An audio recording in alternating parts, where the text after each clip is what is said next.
Welcome to Threads of Enlightenment, a podcast devoted to helping you overcome challenges in your life that prevent you from becoming the best version of yourself.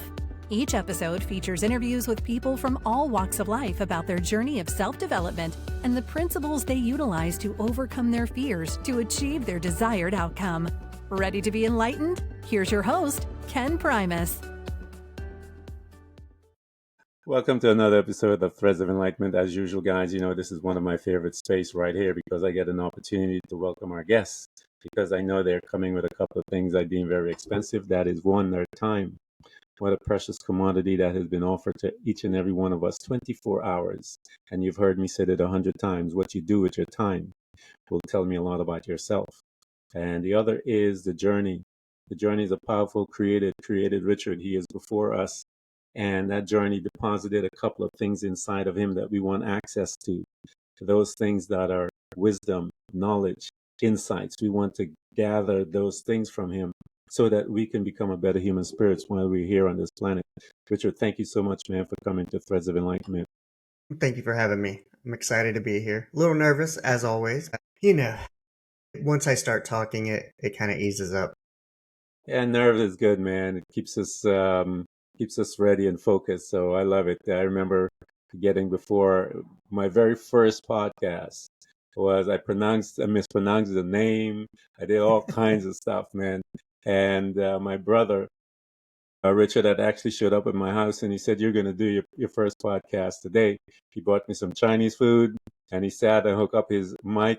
And the next thing you know, I had a podcast and I was mispronouncing the name and all kinds of stuff. I was so nervous. So yeah, I understand, man. One of the things that we do here is I always ask this question on the onset: how do you serve mankind? And Richard, I ask my people that. I ask you that so that my people can understand that we're in this journey not about the self. We're also about each other. We need to be mindful of our second journey, that we ought to be working with each other to assist each other from one level of development to the other. So how do you serve mankind? Well, I've always been a server. I've done everything from started off in the military and then to restaurants, so literal serving and cooking. Mm-hmm. But then I got into healthcare and I worked in healthcare in the early 2000s and then went back to school with the intention to go into healthcare at a further level. And I went into healthcare. I did that for 12 years. And during the pandemic, 9 months in, I got laid off. And, it took dealing with it poorly and all kinds of things to kind of come to this realization. Look, I needed some purpose. My dad and my daughter were both like, "Why don't you start a podcast?" And so I did. And it kind of, through this process, what I've learned is that, I get the most joy out of serving people and helping people along. And with starting the podcast, it made me realize that very similar to healthcare, I'm able to help care for people, take care of people, or support doctors and nurses who care for people. But it's really about, we're all so similar, yet we fight over what's different. And so kind of with the podcast, it's to let everybody know, like, hey, you're not alone. You're not crazy. Other people have these thoughts. Other people have these struggles. Yeah. But together, if we can kind of be sounding boards for each other and come together, then you're not isolated anymore. And with the podcast, it has the ability to reach way more people than I ever could have reached managing healthcare clinics. And so that's kind of how I continue to serve, because I realize that, throughout my life, my heart has been the same, but the way I serve people has just taken on different forms. And each time that goes, I kind of have to, not really justify it to myself, but kind of pick it apart and understand that what I'm doing aligns with who I am at the core and who I am in my heart, which is to serve and to help others. Yeah, there's nothing like aligning with who you are, your core, because as you stated, that's where joy resides. I've seen people get happy at some jobs. But anytime I see someone find and locate their assignment, as I always call it, their purpose, that's where I see most of them are in joy and are in joy and living from that space of joy. Richard, one of our customs that we do here at Threads is revisit, and we usually get into that time machine to that gives us access to our childhood, and that time machine is our memory.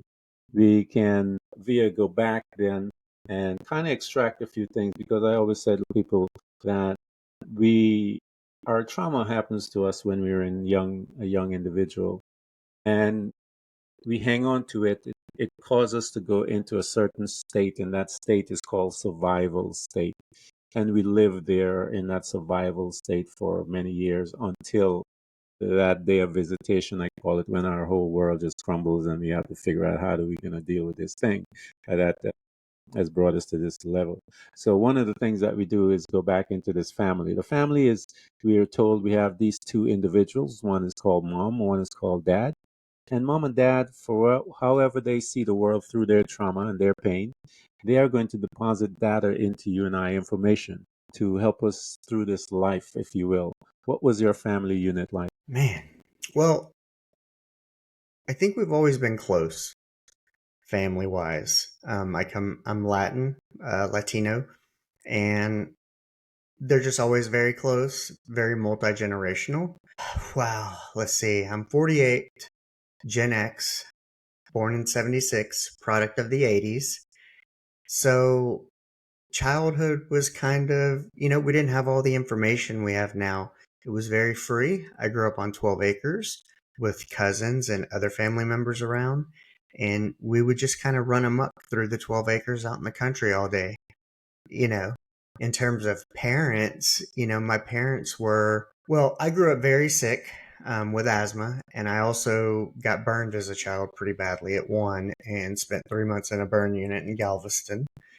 And so there was a sense of protection there in the family. But then there was also this, I was born premature. I'm a little person. And to put this into perspective, I was 4'11" and 90 pounds as a freshman in high school. But, through that protectivity, which I think kind of stemmed from me being burned, being premature, almost not even being born, I was always told what I couldn't do. You're too small for this, it's weird because there's a dichotomy of it. And I was told that I could do many things, but more in the academic or maybe kind of like, let's say, corporate world. Yeah. But it was kind of to be understood that you're too small, too little, too this or too that for anything that might be considered, I guess you could say, physical, like the military, law enforcement, stuff like that. And that was kind of the stuff I wanted to do. And so, what made it difficult is that I think surface level support was there, as parents Hmm. support their children. Yes, Yeah. you can do it, or yes, we kind of believe in you. Or I think for me, it was kind of more of a, like, we'll let you try. And if you can do it, then maybe you prove us wrong. But I think it was kind of more of a, let's let him figure out that he's too small, too little, too whatever to do this or that. And then he'll kind of go back to the safe bet. And I always did well in school, and I don't find myself super intelligent. I find myself, I'm just a person who does the work. You know, Everybody always said school was hard, but for me, I go, it's not hard if you just do the work. Yeah. Yeah. And so I feel like maybe they thought like, well, he'll realize this, and so we're going to kind of, let's see, uh, support and nurture other things like brain, Yeah. school. And I was always praised for doing well in school, and it was always told to me, like my father was like, hey, he did construction, had his own construction business, fell off a third floor scaffold and broke his back. And he was always like, use your mind because your body will give out. And so I think they kind of put their nurturing to like, hey, you need to go to school, you need to do this, you need to do that. the thing was, is I didn't really want to go to college. I graduated high school a year early because it was boring. Yeah. And I grew up in a small town and I wanted to get out. So at 17, I joined the Navy. I went to a semester of college, didn't Hmm. like it, joined the Navy, which was difficult because my parents had to sign for me. I was 17 because I graduated at 16. They wanted me, I wanted to do a more physical job, but I Hmm. really wanted to get out of here and they wanted me to do a more technical job because I was smart. And so they were like, well, we'll sign for you if you go into like the nuke program, Yeah. because you'll get education, all this kind of stuff. And so I did that. And um, I ended up wiggling my way out of the nuke program and Uh-huh. then into a different place. Yeah. But I feel like that, and it still maybe till recently has continued. Even with a podcast, my father now realizes, I think, after years, that I was going to do what I wanted to do and that support should really be just through love and belief. And he was the one that encouraged me to start a podcast. Yeah. And, but I think he realized, as we were speaking before and some of the stuff you spoke about, like programming, they're going off their upbringings. My mother is, comes from a Spanish family, and until they moved here, when she was maybe 10 or whatever, or 11, they didn't wear shoes a lot. They grew up in the Hmm. country, a lot of rice and beans. They had an outhouse. So, I mean, it was very different. And then my grandfather worked for the city and retired. So that was kind of this stable job. And, in the Latin culture, moving to a mostly white area and trying to assimilate. And Yeah. then, like my dad, growing up with 13 children, very poor, and having had his experiences. And so I can understand why they push and nurture in the direction they do, Hmm. but that it just never was me. I wanted to do and I feel like a source of struggle for me internally has always been this fine line of wanting to please my parents, Yeah. but also wanting to do what I want to do. And which, like I said, even if it was surface level support, if you feel like somebody doesn't really believe in you, then it creates like that. Yeah. It creates a tension, and you Yeah. can tell the difference, if someone Yeah. supports Yeah. you or not. Yeah. And so I Uh, think, that's kind of how, in a way, like my childhood and upbringing and some of the qualities have led me through, man, 48, yeah. probably about 30 years of tumultuous times because I keep flipping back and forth. Healthcare kind of chose me and it led me somewhere. But, my mom has worked in healthcare for 38 years Yeah. and she worked for the hospital I was born at. So also naturally going into that was kind of like a family business, but that goes Hmm. back to that was that people pleasing part. Yeah. And I enjoyed the service part of it. And especially working in a level one trauma center, it's very fast paced. It's very entertaining sometimes. But, you know, so it was still kind of people pleasing in terms of I'm getting a job in healthcare. I do what my mom does. She's Yeah. happy that I do that. She believes it's stable. My dad knows I have a degree and that kind of checks his boxes of what he wanted for me. And I would get the little piece of what I had to find enjoyment of, which was the service, the community of like minded people, the way we work as a team when it comes to saving someone's life, all those things. And I've had a couple of different periods. Maybe there was one period after the Navy in between healthcare where I worked in restaurants, something I wanted to do.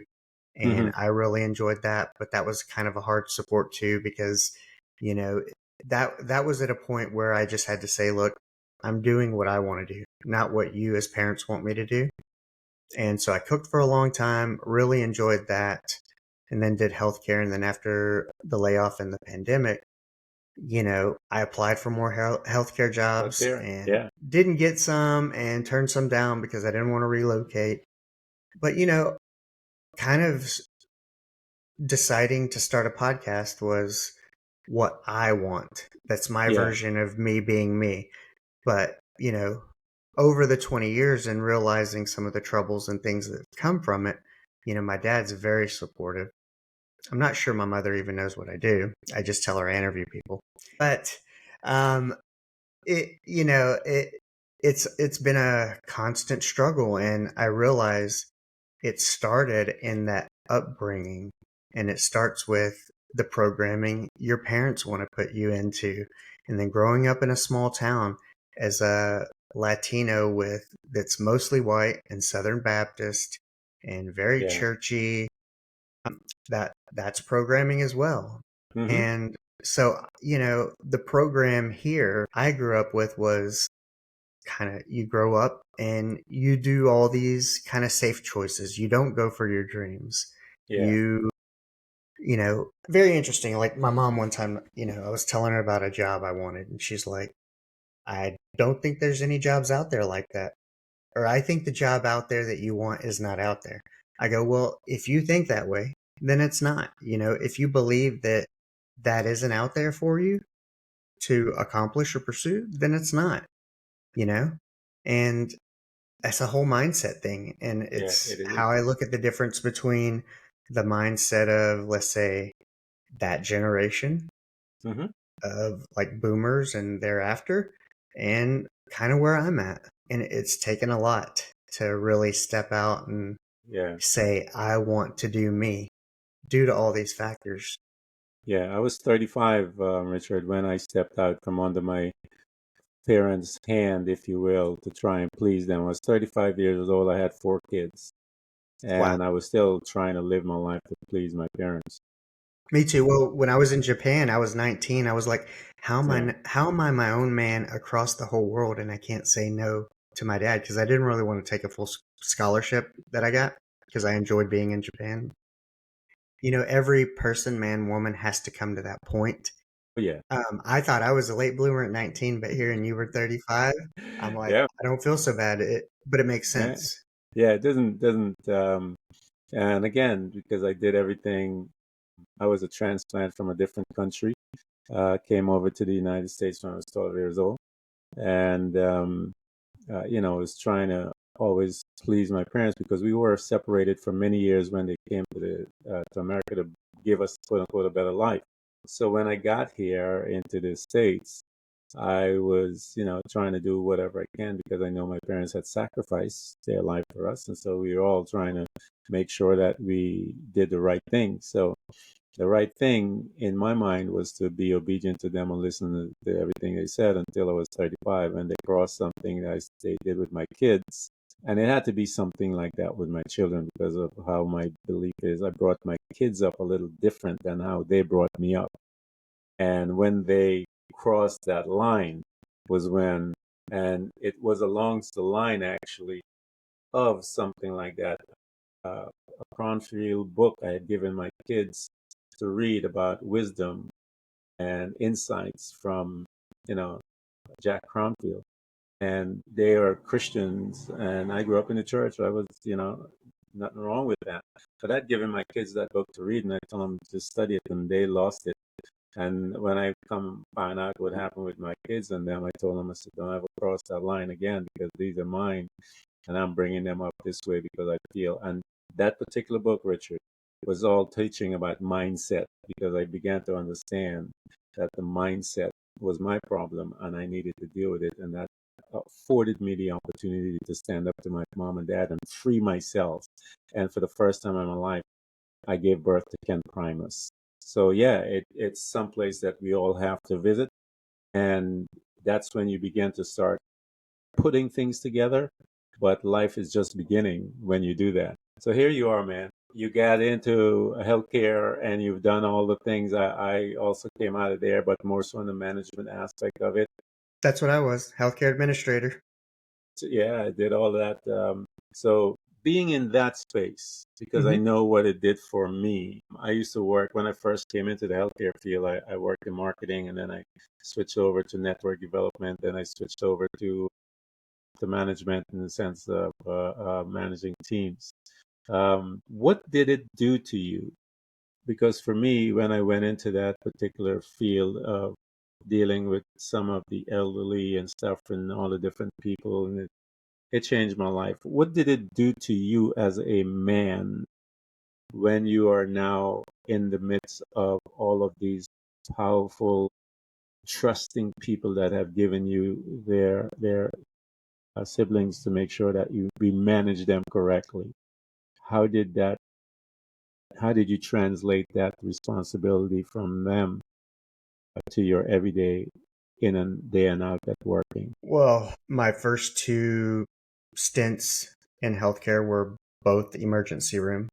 And man, I tell you, you realize and you begin to understand how precious life is, how short it is, and what's really important.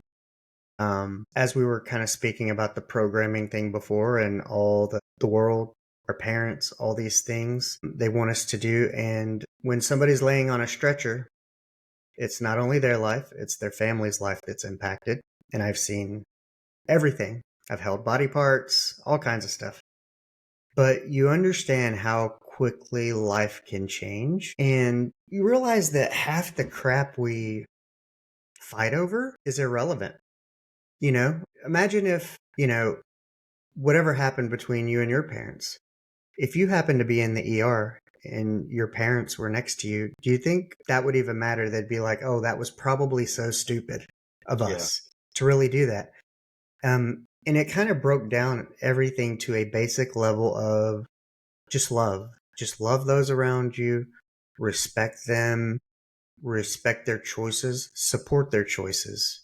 Um, if your kid wants to go to school or doesn't want to go to school, just support it. And that was kind of my thing. Was I was always told, hey, you have to go this way. Yeah. But, in the end, working in those situations, you begin to understand that a lot of the things we do are less important than we make them out to be.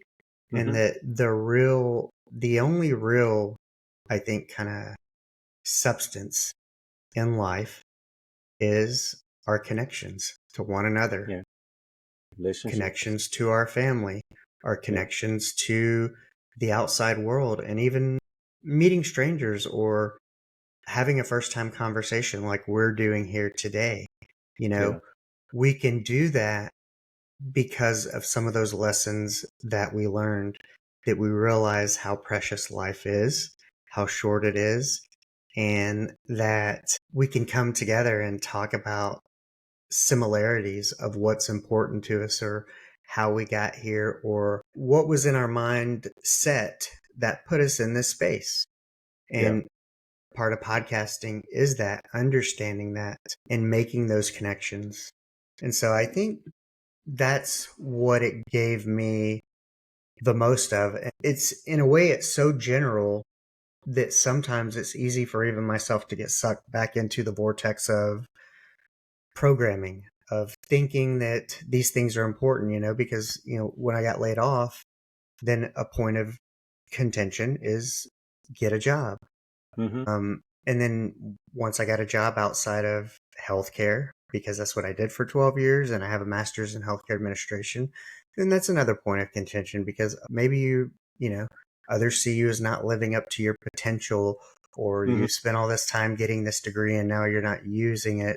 Yeah, but is that what's really important? I get sucked into that, and then I rush into, because I want to people please, whether it's my family, my wife, whoever, and then I end up jumping into a situation that's unhealthy, unfulfilling, all out of a desperate need to fix something that doesn't really need to be fixed. It's more of a perception of others.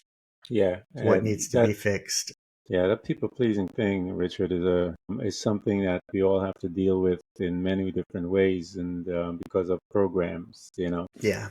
The husband has to do this, the wife has to do that, the kids has to do this, and we're constantly being put up to this level that we have to please others, not understanding that you have to work on you first.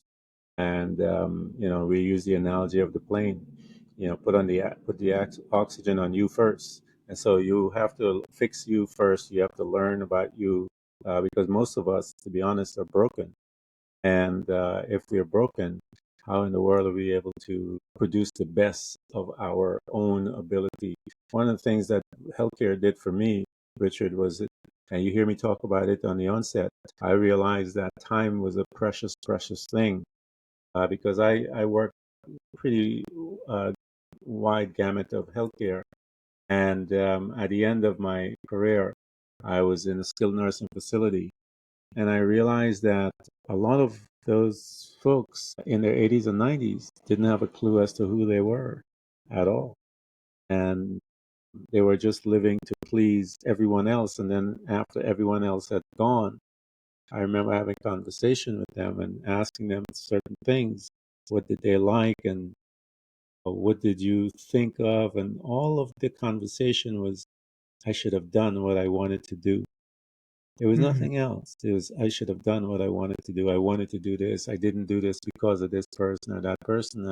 And that was the conversation. And I realized, wait a minute, I need to begin to do what I want to do because I'm going to be just like them.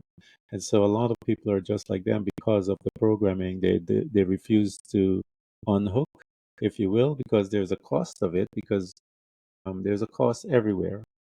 Are you willing to pay the price? Number one, you have to face your family. You have to debunk certain beliefs in yourself and in others, and all of these different things. So it's a constant movement, but you have to tap into the inner being of who you are and have that as your North Star and what you want to do. And your North Star was, I needed to be true to myself. I needed to start looking into that stuff. As you were there, I know in the healthcare piece, you mentioned about the emergency room and you saw all those fun things. And I know you have some horrific and some wonderful stories as well. Mm-hmm. And you got to see all kinds of things there, raw human emotion, death, life, Oh, all yeah. of it. You got a chance to witness. As you are progressing and moving through life, COVID came and you lost your job, Richard. What did that loss of job, number one, but its reality is your income, what did it begin to do to you as a man? Because again, that's one of the things that we have to deal with when we stand before it. Because I remember what happened to me when I got laid off as well. As how did you deal with it, Richard? Because this is in the Poorly. midst of COVID. This is Yeah. a serious event. You're not, how when you say poorly, what did that translate like? What did it look like? A lot of alcohol. A lot of alcohol. Poor decisions. Well, let me preface it by saying, and I've grown a lot in the past couple years, and mostly in the past year, I've grown the most, I would say. But, you know, in healthcare, we're caring people. I don't think it's what we do. Healthcare, I think it's who we are. Yes, we care for people regardless. And I understand that, especially now as a podcaster, because I can go, my heart's the same, my mission's the same. So, what that did was when I got laid off, my identity was tied so tight to healthcare that when I first initially got laid off, it really tore me down and crushed my identity because I thought this is who I was. And I used alcohol to excess. I wasn't being the father, the husband, anything I really wanted to be. Um, and when I kind of started the podcast, in a way, it came through suggestion from my daughter and my dad. But then through the podcasting process, journaling, figuring myself out and whatnot, I realized that my true identity is a kind, caring, compassionate person who loves to Mm-hmm. help and take care of others.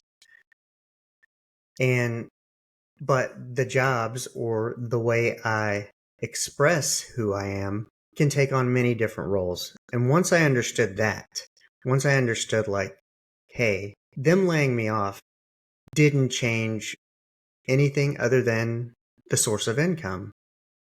But with the podcast, I managed ambulatory clinics. I can reach more people through a podcast than I ever could managing ambulatory clinics, Yeah. And so kind of making that connection that, you know, our identity, who we are, what we do as caretakers, as people who love to love others. Mm-hmm. Yeah, that was kind of understanding that, really understanding, hey, nothing has changed about me. Just that's what changed. And how I'm going to continue to help people and serve people throughout my life will probably take on many forms. And so understanding that and embracing it really helped me a lot because, like I said, my identity was so torn down Yeah. and I dealt with it poorly, but it all worked out. Yeah. Slowly. Yeah. Nothing as far as the personal development of an individual is fast. We wouldn't learn anything if it's a quick thing. We'd miss it. We'd miss all the nuances that it takes to see, remember, learn, digest, all of those things. If it happened fast, yeah, it just would not be the same. And so when you were encouraged, if you will, because one of the things I interviewed someone once, Richard, and they said to me, that she was talking about suicide, and what she learned from that was that when one of her identity, something she identified as, was about to die, she contemplated suicide, not realizing that it wasn't her, it was just an identity. It was had to do with her job, and she also believed that she was just tied into there. And she said, wait a minute, it's an identity in relations to that job, but that's not who I am. I can get another job or I can create another identity via another job. But she started to look at her who she was and she realized she's just like you. She's capable of doing the very same thing in a different format, in a different industry, if you will. And so we have to recognize that many of us are in pain, Richard, because one of our identity is about to die, whether it's a husband and a wife through a divorce, whether it's a relationship, whatever it is, one of those things is about to pass. And we have to go through the process of grieving and all the other things and stuff like that, because that in our world is a reality. And when something is real, you feel all the pain. So, first day of podcast, Richard, you got your mic, you went out, you got your computer, you got everything up, you did your meditation. First of all, how did you come up with the name, and how did that process take place when you were laid off? Because I tell people being laid off is not the death of you. It can be the birth of you if you change your mindset. Yeah. Talk to us about putting all those things together, getting the courage to plug it in and hit the mic and begin to announce that first welcome to my show kind of thing. Well, so when I was still working in healthcare, we would vacation, and a lot of people know one of my favorite places to go is the Waffle House. I'm an early Mm-hmm. riser. The family usually sleeps in, so I typically go to the Waffle House alone. And it's kind of my way of my time, and I Yeah. can sit at the counter or the low bar and have a breakfast, drink some coffee, read the news, and there's a man to the left of me, a man to the right of me, and I kind of am like, well, what's their story? Like we're all Yeah. like three guys sitting here alone having breakfast by ourselves. It's like, are their wives and kids? Are they widowers? Is it for their peace and quiet? Are they truck drivers just stopping through? What's their story? And so Waffle House, men of the Waffle House. But it was kind of based on that commonality that we share and understanding that we're all much more similar than we are different. And so I had that idea and I kind of was like, maybe a book. And I started writing, but I didn't have the complete story yet. And then I had a blog with it, but just wasn't very active. It was hard to gain traction on that. So kind of sat in the background for a while. And whenever I got laid off and was fumbling through things, there was, you know, I think my daughter and my dad were both like, you should start a podcast. And Yeah. it's like, well, I don't know what makes me an expert other than I listen to a lot of them because I was actually doing some Uber Eats and one of my favorite things to do was Uber Eats and listen to a podcast and kind of think about things.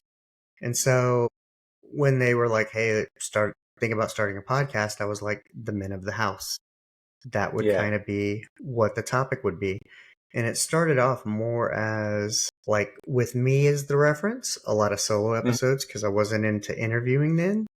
I But know the saying, yeah, man. it was Same kind of thing with one of me. these things of I had this idea. They were like, well, why don't you start a podcast? And I was looking at equipment and all this stuff and going like, what is it going to take to do this and researching. I don't know where I came across something. I think it was like this. There are these little like 3 to 8 minute podcast things called like happy thoughts, or I can't remember what it was, but they had mentioned something about Spotify for podcasters.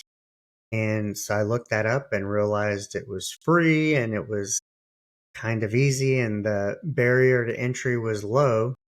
And I kept thinking about it. And my daughter and I were visiting our in-laws while my wife was working. And I had kind of been considering this and wrote kind of like a trailer and a few things. And I actually started with my phone and headphones, just plugged it in, hit the record, recorded the script, and then just Yeah. kind of recorded that inaugural episode of what I thought I wanted it to be. And that's kind of how I started. But it was like, man, it's one of those weird things of like, people want to lose weight. They go sign up for the gym, but getting to the gym, you want to start a podcast, you do all the research, you realize the barrier to entry is low, and then it's just a matter of you just got to do it. But even once you do it, man, it was like I couldn't tell you how many times I practiced the script, listen back to the script before you hit publish or that first episode, and then you're like, maybe I should delete it. Am I ready for this? Do I want to put this out in the world? Do I want people to know? Like, I think essentially, part of it now, and I'm just making this connection now through our discussion, but do I want others to know how broken I Yeah. really am? That was the thing. But That. when it comes through that and you get that togetherness and understanding that we're all much more alike and it's more relatable, like, hey, he's broken, I'm broken too. Okay, I'm not crazy. And we can still move forward. But Yeah. then I take it a level deeper. And this kind of goes back to that understanding that life can change in an instant. Part of it started becoming about my daughter, who's 10, is this is a place that she'll always have daddy's advice.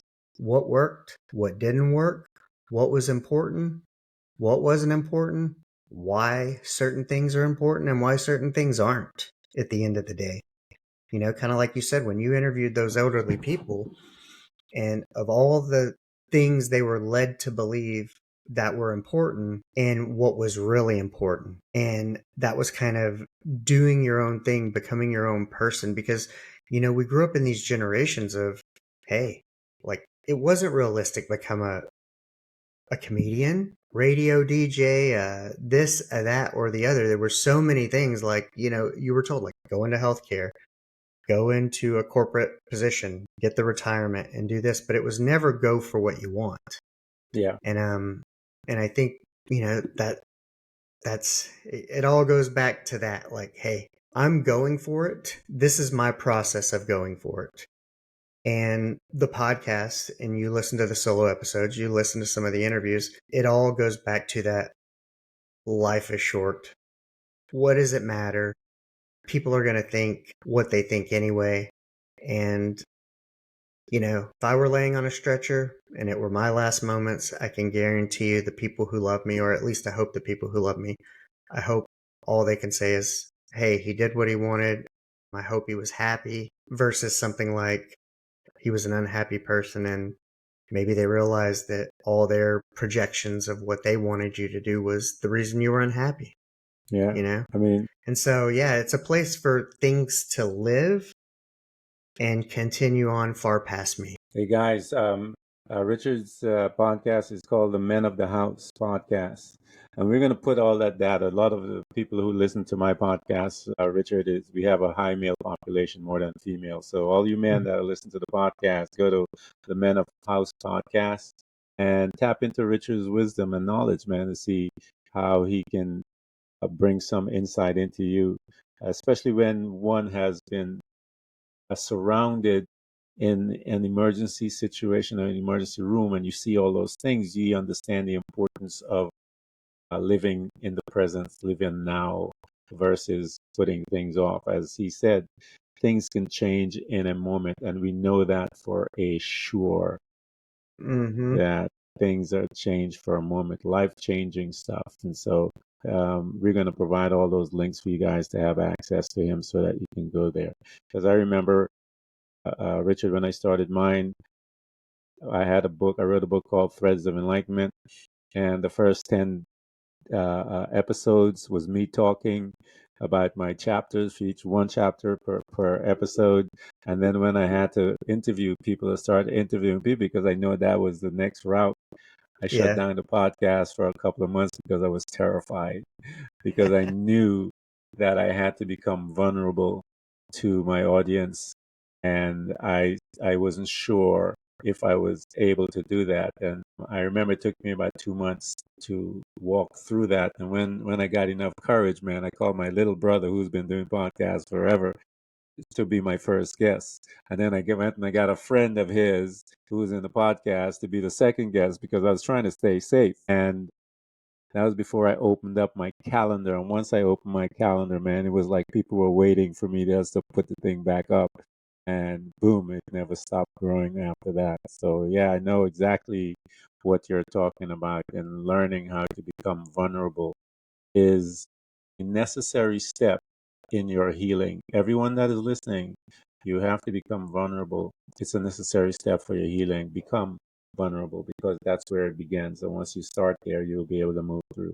Again, Richard, thank you, man, for coming to Threads of Enlightenment. We're going to put all of your stuff in your for our audience to get to you, because I want you guys to get to him, because not everyone has all the answers. You may get into his space and the answer that you needed is right there. So check Richard out. Go to the Men of the House podcast and get some insight there. Richard, thank you so much for coming, man. Thank you for having me. It was a pleasure. And, I like to leave everyone with one thing: is go out and be the person that you'd like to meet. I'm going to leave it there. Thanks, Richard. All right. You have a good one. You too. Oh, man, that's awesome, man. Thanks for tuning in to Threads of Enlightenment with Ken Primus. Hopefully you're now feeling more empowered to overcome the challenges in your life, whatever they may be. Share that inspiration with others by telling them about this podcast, rating it, and of course, remember to subscribe so you don't miss a single episode. For more connection, you can find us on Facebook and Instagram by searching for Threads of Enlightenment. Until next time, stay enlightened.